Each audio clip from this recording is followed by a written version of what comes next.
Zee 24 तास एक पाऊल पुढे। राज्यभरात एलबीटीला विरोध होताना दिसतोय। मात्र उच्च न्यायालयाच्या आदेशानुसार 8 आठवड्यांनी नाशकात एलबीटी लागू होण्याचा मार्ग प्रशस्त झालाय। जकाती इतकंच उत्पन्न एलबीटीतून मिळणार आहे। नाशिक शहरात पुन्हा एकदा एलबीटीच्या मुद्द्यावरून राजकारण, समाजकारण आणि अर्थकारण ढवळून निघण्याची चिन्ह दिसू लागली आहेत। महापालिकेच्या उत्पन्नाचं मुख्य स्रोत असणाऱ्या जकातीला पर्याय म्हणून सरकार हा स्थानिक संस्था कर लागू करणार आहे।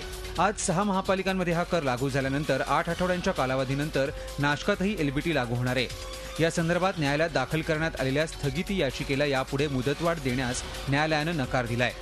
एलबीटीमुळे महापालिकेच्या उत्पन्नावर परिणाम होईल अशी नाराजी व्यक्त करत अनेकांचा विरोधाचा पवित्रा कायम आहे। उद्योजकांनी मागणी केली, विरोध केला एलबीटीला। असं असताना हे परत नाशिकला त्यांनी लागू केला। कुठल्याही प्रकारचे उद्योजकाची भावना विचारात न घेता या ठिकाणी शासनाने हे धोरण अवलंबलेलं आहे। की वॅट अंतरनं काय सांगितलं होतं की तुम्ही जकात लादणार नाही। आता मला सांगा, एलबीटी हे जकातीचं दुसरंच नाव आहे ना। म्हणजे एका अर्थानं शासनानं व्यापाऱ्यांची सुद्धा फसवणूक केली आहे। मागच्या वर्षी जकातीचं खाजगीकरण रद्द करून पालिकेकडून विक्रमी जकात वसूल करण्यात आली होती, पण तरीही नाशकात एलबीटी लागू करण्याचा निर्णय राज्य सरकारनं घेतला।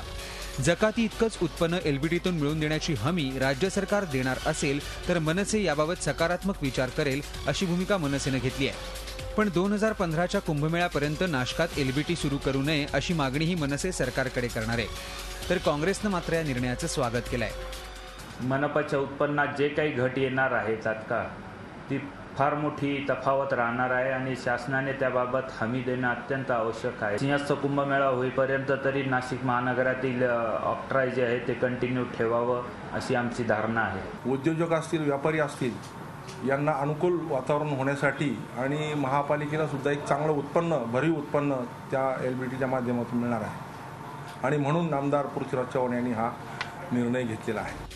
सध्या तरी व्यापाऱ्यांचा एलबीटीला होणारा विरोध तीव्र आहे, तर सरकारकडून अंमलबजावणीसाठी तयारी सुरू झाली आहे। त्यामुळे हा संघर्ष पुन्हा एकदा पेटण्याची चिन्ह आहेत। झी 24 ताससाठी मुकुल कुलकर्णी, नाशिक।